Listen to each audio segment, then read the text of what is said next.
So the third part on the full life cycle in a monk person, it's the death. It's the funeral. Monk really believe two part as a person that have the spiritual part and the physical part. So monk believe that when somebody die physically, then the physical part die, but the soul never die. The soul will recycle to the next life, which part of the reincarnation part that's part of the recycle through birth and then death. So somebody die, that's a process.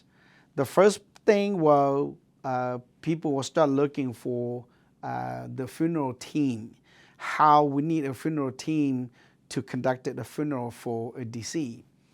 And the funeral team had to be expert on all the aspect of guiding the soul to reincarnation in the right way and to reach the right ancestor of this deceased.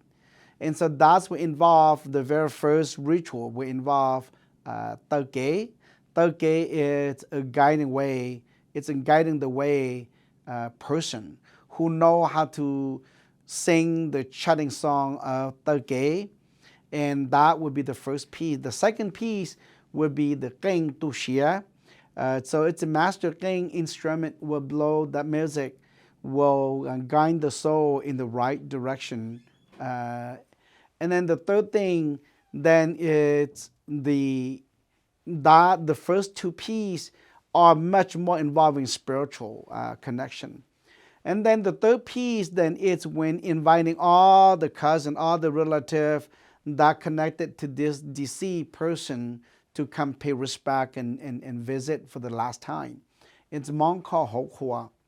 And so when Ho Hua coming in, all the deceased, all those come.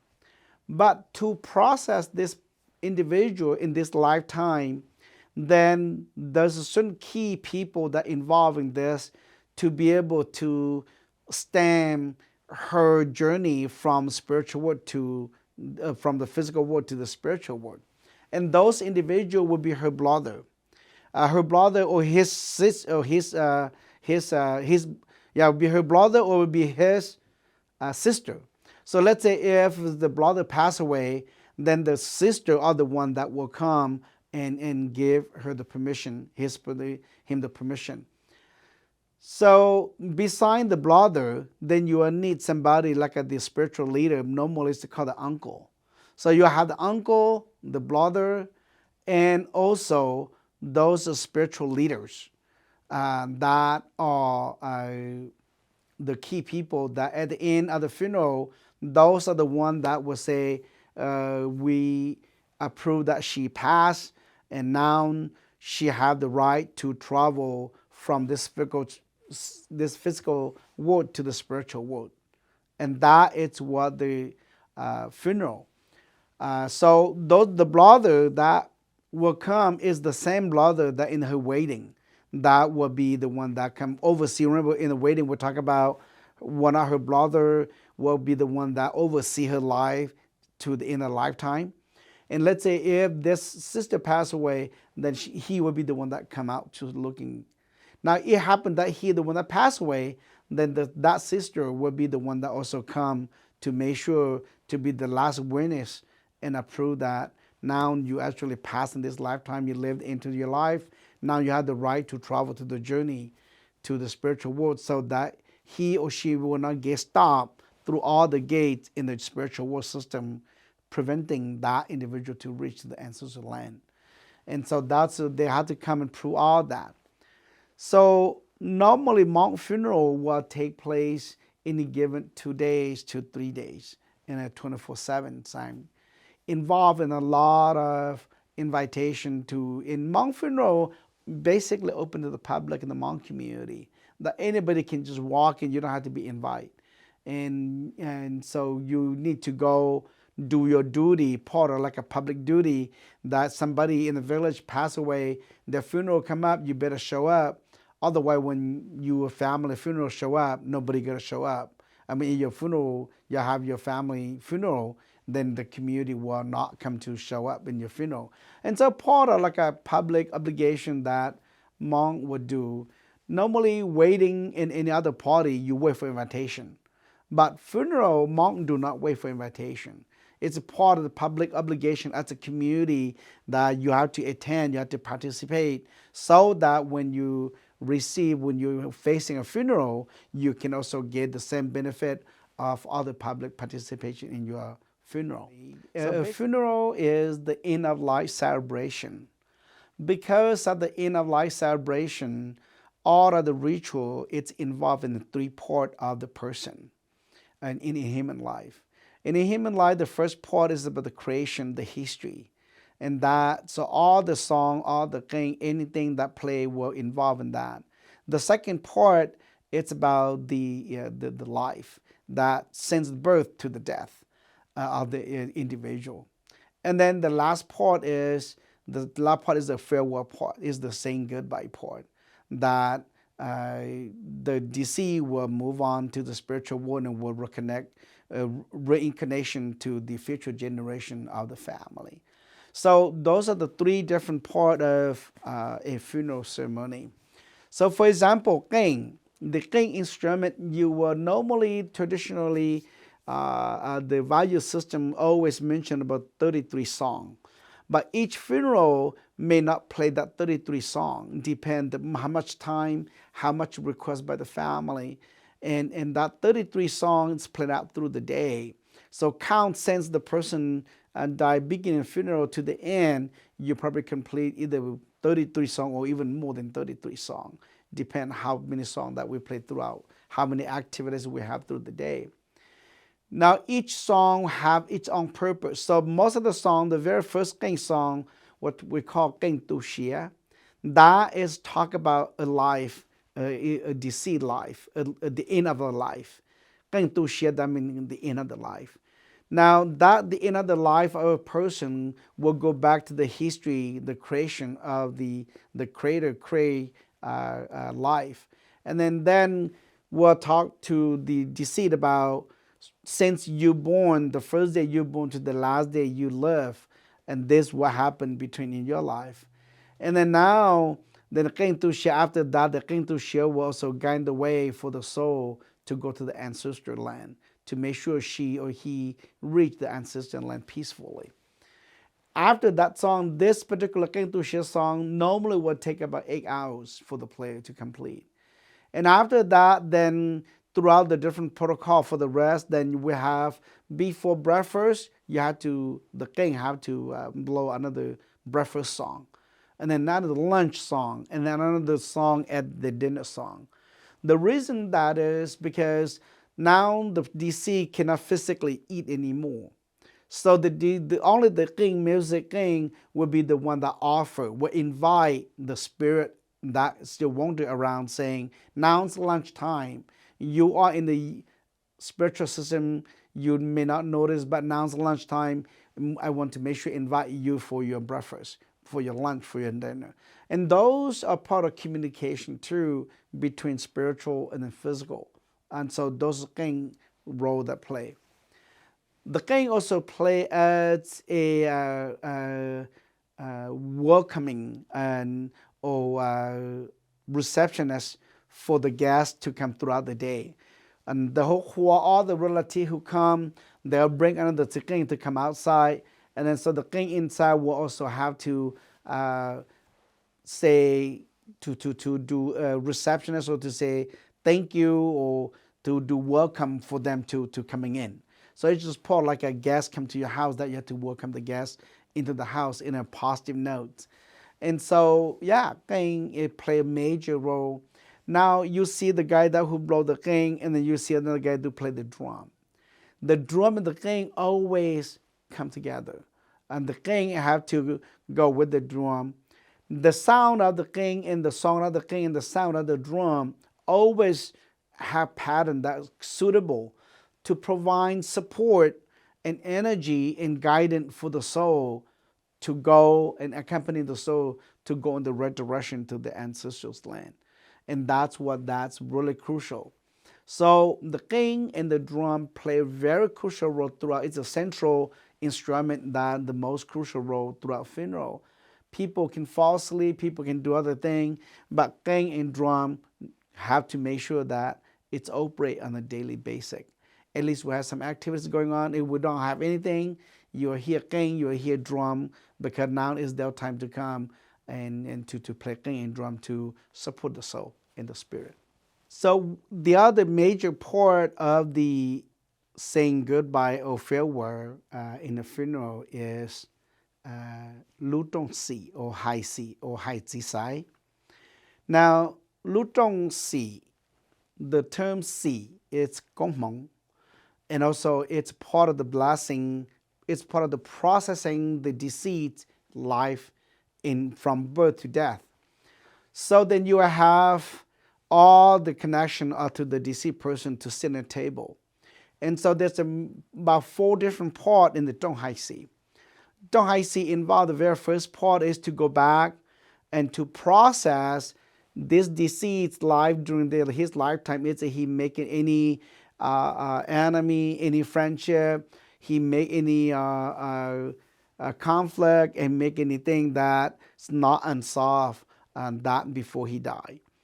And if anything that he create, like he owe anybody money, he owe anything, he create any problem that unsolved, that was preventing him to travel from the spiritual world to the ancestors' land. So we have to resolve that before he actually let him go.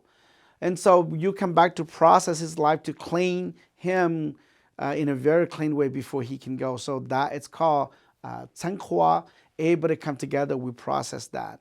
So you have one to represent him called Cher Teng, the other represent his wife, brother, Dalo, and then the other represent his sister as a family.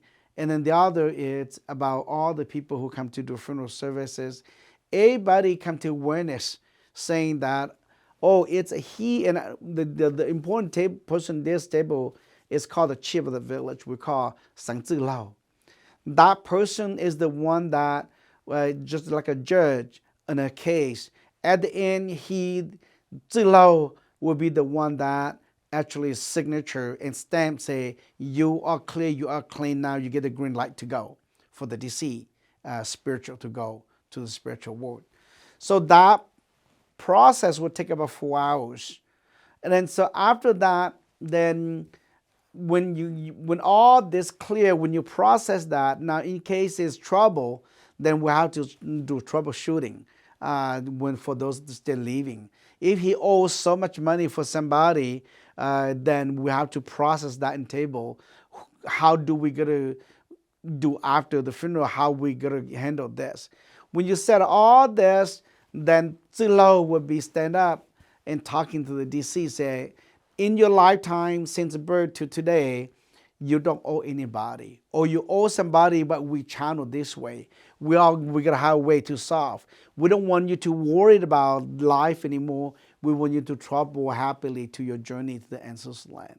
So that Zilo will be the one that open the gate and say, and that is when Zilo process. Now, when this part done, the next part then is the blessing part, is the farewell part, is the saying goodbye part. But before they really say goodbye, then the deceased will do all the blessing to his or her children. And it's called Tu Zi Sai, it's called Feng Gong Mong, it's called Hua Gao Feng Gao. So then the Hua Gao part is what advising that the deceased have to give back to their children. The belief is that the older you are, the wiser you are. He lived through his life, he knows what works and what doesn't. So before he go, he wants to throw those advice to his children, to the descendant that still live in a life, in a physical world. So he'll tell you what to do and what not to do in life. So simple, he'll tell you not to gambling, he'll tell you not to be thief, he'll tell you not to be a bad person, not to be lazy, but he'll tell you to work hard, he'll tell you to go school, to study, all those good advice that will come from him was saying through the Zisai, the person who sang the song. Then the part, second part after the Hua Ga is the Feng Ga. Feng Ga is the blessing. Now the deceased gotta go, but the deceased person lost his physical part.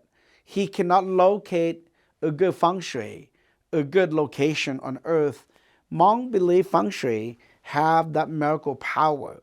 If you can find a good feng shui for the deceased to bury on, then those miracle power of feng shui will impact the descendant that's still in the living, the physical world, can prosper in the future.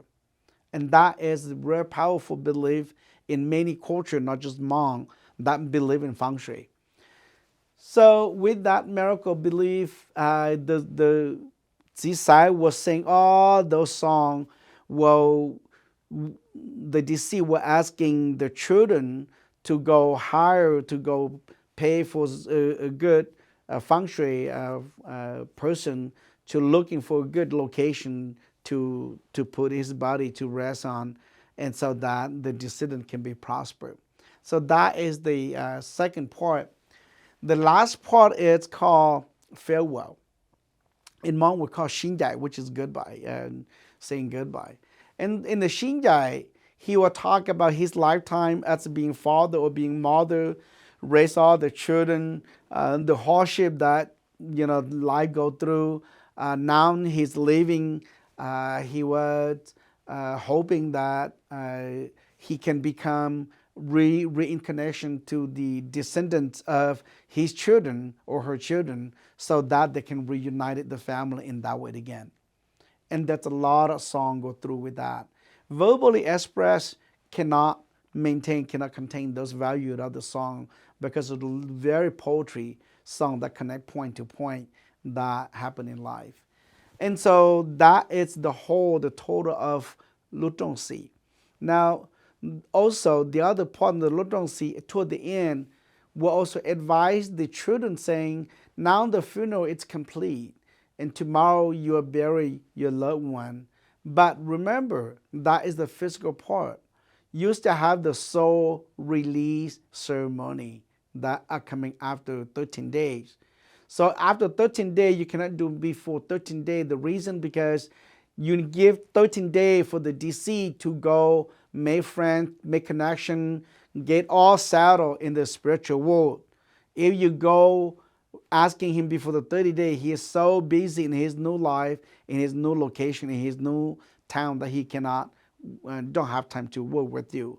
So you give him 30 days, 13 days, not 30, 13 days. After 13 days, then you will go back to the cemetery, and you will go say, hey, dad or mom, 13 days over. We'll take your soul and spirit, go come home with me. We'll do a soul release for you, so you can on your way for reincarnation process. And so you have to go get the soul, come back home. Then you'll do another whole, we call chopli, soul release ceremony. So you will do that soul release ceremony another whole day and night. And the soul release, it's basically to release the soul to go through the process of reincarnation. If you don't do the soul release, then the soul gets stuck somewhere, because nobody guides the soul through that process. And so you have to, through that soul release process, you're guiding the soul to go the right way to start the journey of reincarnation. And Hmong believe that at this stage, during the death ceremony, during the funeral ceremony, Hmong believe that there's a three soul during the soul release ceremony. There's three soul left. So one soul will reincarnation to the ancestor, become the descendant. The second soul will stay with the body in the cemetery. And the third soul will become bird or insect that guide his or her children throughout the 12 months of farming season, as if the children ever lose track of how to farm. Let's say if the parents pass away, they don't have that instruction anymore, then they always guide their children, say, when you heard this bird cry, that means it's me to tell you to go and inform. And so that is how connection the funeral is in a Hmong way. So the Tsai will sing all this, will give all this kind of lecture that through, let's say I'm do a lot of practice, I'm a Tsai practitioner, and the belief is that all the things that come out of my mouth singing to the family is the voice, is the message from their loved one, from their mom or their dad, the deceased person. And so that resonates with people. In the Hmong funeral, there is a contribution system. It's called Chandu. Chandu means sunshine. In other words, it's more like a sunshine money or sunshine contribution. So in the old day, before we came to America, we don't have money. We don't in the village. So people come, they'll bring a bag of rice. They'll bring a pig, a live pig for food for the day. They'll bring some chicken. Somebody will bring a bunch of vegetable. And so it's part of the contribution.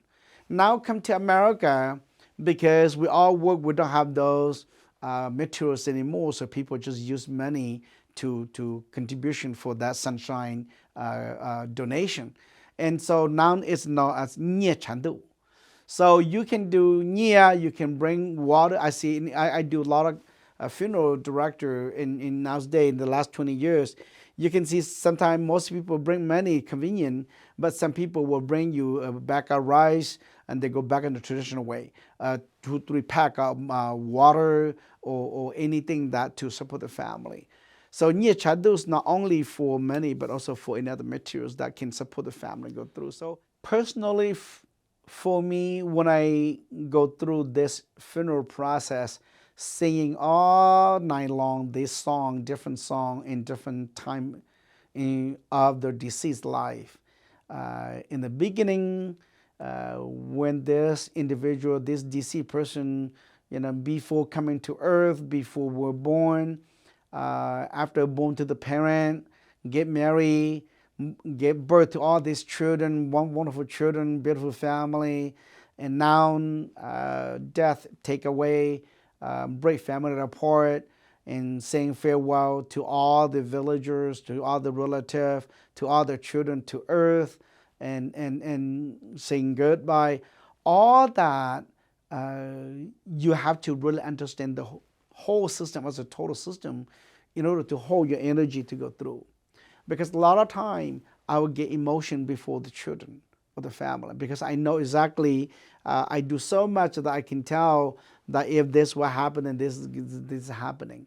And in particular in the advising section song, a lot of songs talk about how now you don't have parents, how couldn't you get to hold your sibling together to get along? And all that in real life, people break apart after their parents, die. And you see all that. So in a real life and in the imagination and in the advice that the DC provides for the family, sometimes really drain your energy out. But you have to understand, you have to see the benefit of it. You have to get the benefit of the doubt that this will happen, this is good advice. And you have to endure all this hardship in order to maintain your energy to go through, to get them your best. Now, intimate, are you singing the same song every time? Yes and no.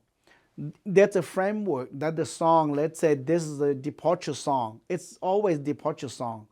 But each word that comes into it, the vocabulary that comes into it, sometimes depend on the connection that's me and then the DC in a spiritual way, in the family.